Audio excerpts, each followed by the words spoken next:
بسم اللہ الرحمن الرحیم۔ 12ویں پارے کا مختصر خلاصہ۔ اس پارے میں 2 حصے ہیں۔ نمبر 1 سورہ ہود مکمل، اس کی ابتدائی 5 آیات 11ویں پارے میں ہیں۔ نمبر 2 سورہ یوسف کا بقیہ حصہ۔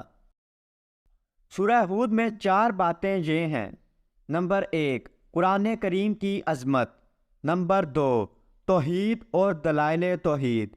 نمبر 3 رسالت اور اس کے اسبات کے لیے 7 انبیاء کرام علیہم السلام کے واقعات۔ نمبر 4 قیامت کا تذکرہ۔ قرآن کی عظمت۔ نمبر 1 قرآن اپنی آیات، معنی اور مضامین کے اعتبار سے محکم کتاب ہے، اور اس میں کسی بھی اعتبار سے فساد اور خلل نہیں آ سکتا، اور نہ اس میں کوئی تعارض یا تناقض پایا جاتا ہے۔ اس کے محکم ہونے کی بڑی وجہ یہی ہے کہ اس کی تفصیل اور تشریح اس ذات نے کی ہے جو حکیم بھی ہے اور خبیر بھی ہے۔ اس کا ہر حکم کسی نہ کسی حکمت پر مبنی ہے، اور اسے انسان کے ماضی، حال، مستقبل، اس کی نفسیات، کمزوریاں اور ضروریات کا بخوبی علم ہے۔ نمبر 2 منکرین قرآن کو چیلنج دیا گیا ہے کہ اگر واقعی قرآن انسانی کاوش ہے تو تم بھی اس جیسی 10 صورتیں بنا کر لے آؤ۔ نمبر 2 توحید اور دلائل توحید۔ ساری مخلوق کو رزق دینے والا اللہ ہی ہے، خواہ وہ مخلوق انسان ہو یا جنات، چوپائے ہوں یا پرندے، پانی میں رہنے والی مچھلیاں ہوں یا کہ زمین پر رینگنے والے کیڑے مکوڑے۔ آسمان اور زمین کو اللہ ہی نے پیدا کیا ہے۔ رسالت اور اس کے اسبات کے لیے 7 انبیاء کرام علیہم السلام کے واقعات۔ نمبر 1 حضرت نوح علیہ السلام۔ ان کی قوم ایمان نہیں لائی سوائے چند۔ انہوں نے اللہ کے حکم سے کشتی بنائی، ایمان والے محفوظ رہے، باقی سب غرق ہو گئے۔ نمبر 2 حضرت ہود علیہ السلام۔ ان کی قوم میں سے جو ایمان لے آئے وہ کامیاب ہوئے، باقی سب پر باد سرسر کی صورت میں اللہ کا عذاب آیا۔ نمبر 3 حضرت صالح علیہ السلام۔ ان کی قوم کی فرمائش پر اللہ تعالیٰ نے پہاڑ سے اونٹنی نکالی، مگر قوم نے اسے مار ڈالا، ان پر بھی اللہ کا عذاب نازل ہوا۔ نمبر 4 حضرت ابراہیم علیہ السلام۔ حضرت ابراہیم علیہ السلام کی بیوی کو اللہ نے بڑھاپے کی حالت میں بیٹا اسحاق عطا فرمایا، پھر ان کے بیٹے یعقوب ہوئے۔ نمبر 5 حضرت لوط علیہ السلام۔ ان کی قوم کے لوگ بدکار تھے، عورتوں کی بجائے لڑکوں کی طرف مائل ہوتے تھے۔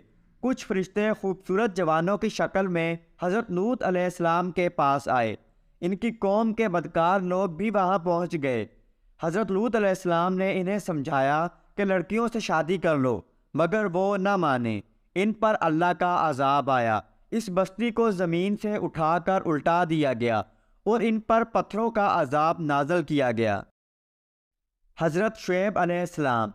ان کی قوم کے لوگ ناپ تول میں کمی کرتے تھے، جنہوں نے نبی کی بات مانی بچ گئے، نافرمانوں پر چیخ کا عذاب آیا۔ نمبر 7 حضرت موسیٰ علیہ السلام۔ فرعون نے ان کی بات نہیں مانی، اللہ نے اسے اور اس کے ماننے والوں کو ناکام کر دیا۔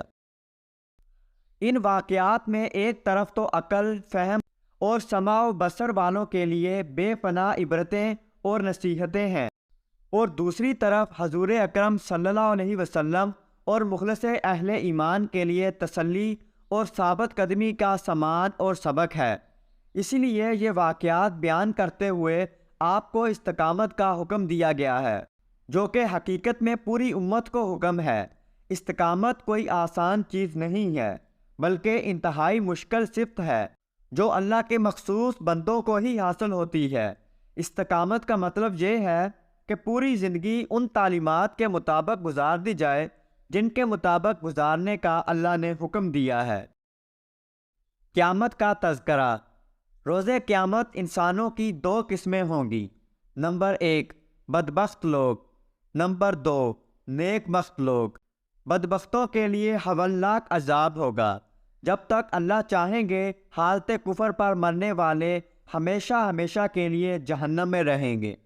نیک بختوں کے لیے اللہ نے جنت میں ہمیشہ ہمیشہ کی بے حساب نعمتیں رکھی ہیں۔ سورہ یوسف میں قصہ حضرت یوسف علیہ السلام بالتفصیل ہے۔ تمہید: تمام انبیاء کرام کے قصے قرآن میں بکھرے ہوئے ہیں، مگر حضرت یوسف علیہ السلام کا قصہ پورا کا پورا صرف اسی صورت میں ہے۔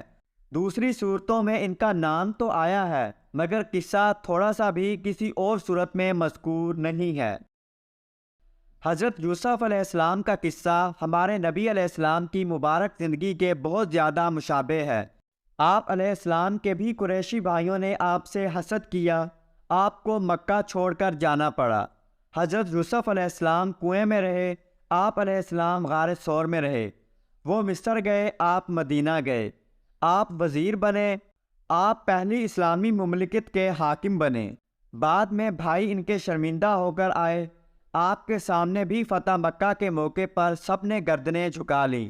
انہوں نے کہا، لا تثریب علیکم اليوم، آج کے دن سے تم پر کچھ عتاب و ملامت نہیں ہے۔ آپ علیہ السلام نے بھی فرمایا، میں تم سے وہی کہتا ہوں جو میرے بھائی یوسف نے اپنے بھائیوں سے کہا تھا۔ قصہ حضرت یوسف علیہ السلام۔ حضرت یعقوب علیہ السلام کے 12 بیٹے تھے۔ حضرت یوسف علیہ السلام ان میں سے غیر معمولی طور پر حسین تھے۔ ان کی سیرت اور صورت دونوں کے حسن کی وجہ سے ان کے والد حضرت یعقوب علیہ السلام ان سے بے پناہ محبت کرتے تھے۔ ایک مرتبہ حضرت یوسف علیہ السلام نے خواب دیکھا اور اپنے والد گرامی کو اپنا خواب سنایا کہ 11 ستارے اور چاند اور سورج مجھے سجدہ کر رہے ہیں۔ ان کے والد نے انہیں منع کیا کہ اپنا یہ خواب اپنے بھائیوں کو مت بتانا۔ باپ کی بیٹے سے اس محبت کی وجہ سے بھائی حسد میں مبتلا ہو گئے۔ وہ اپنے والد کو تفریح کا کہہ کر حضرت یوسف علیہ السلام کو جنگل میں لے گئے اور آپ کو کنویں میں گرا دیا۔ وہاں سے ایک قافلہ گزرا۔ انہوں نے پانی نکالنے کے لیے کنویں میں ڈول ڈالا تو اندر سے آپ نکل آئے۔ قافلے والوں نے مصر جا کر بیچ دیا۔ عزیز مصر نے خرید کر اپنے گھر میں رکھ لیا۔ جوان ہوئے تو عزیز مصر کی بیوی آپ پر فریفتہ ہو گئی۔ اس نے برائی کی دعوت دی، آپ نے اس کی دعوت ٹھکرا دی۔ عزیز مصر نے بدنامی سے بچنے کے لیے آپ کو جیل میں ڈلوا دیا۔ قید خانے میں بھی آپ نے دعوت توحید کا سلسلہ جاری رکھا، جس کی وجہ سے قیدی آپ کی عزت کرتے تھے۔ بادشاہ وقت کے خواب کی صحیح تعبیر و تدبیر بتانے کی وجہ سے آپ اس کی نظروں میں جچ گئے۔ اس نے آپ کو خزانے، تجارت اور مملکت کا خود مختار وزیر بنا دیا۔ مصر اور گرد و پیش میں قحط کی وجہ سے آپ کے بھائی غلہ حاصل کرنے کے لیے مصر آئے۔ 1-2 ملاقاتوں کے بعد آپ نے انہیں بتایا کہ میں تمہارا بھائی یوسف ہوں۔ پھر آپ کے والدین بھی مصر آ گئے اور سب یہیں آ کر آباد ہو گئے۔ سائر و ابر از قصہ حضرت یوسف علیہ السلام۔ نمبر 1، مصیبت کے بعد راحت۔ نمبر 2، حسد خوفناک بیماری ہے۔ نمبر 3، اچھے اخلاق ہر جگہ کام آتے ہیں۔ نمبر 4، پاک دامنی تمام بھلائیوں کا سرچشمہ ہے۔ نمبر 5، نامحرم مرد اور عورت کا اختلاط تنہائی میں نہیں ہونا چاہیے۔ نمبر 6، ایمان کی برکت سے مصیبت آسان ہو جاتی ہے۔ نمبر 7، مسیت پر مصیبت کو ترجیح دینی چاہیے۔ نمبر 8، دائی جیل میں بھی دعوت دیتا ہے۔ نمبر 9، مزاح تہمت سے بچنا چاہیے۔ نمبر 10، جو حق پر تھا اس کی سب نے شہادت دی۔ اللہ تعالیٰ نے خود، حضرت یوسف علیہ السلام نے، عزیز مصر کی بیوی نے، عورتوں نے، عزیز مصر کے خاندان کے ایک فرد نے۔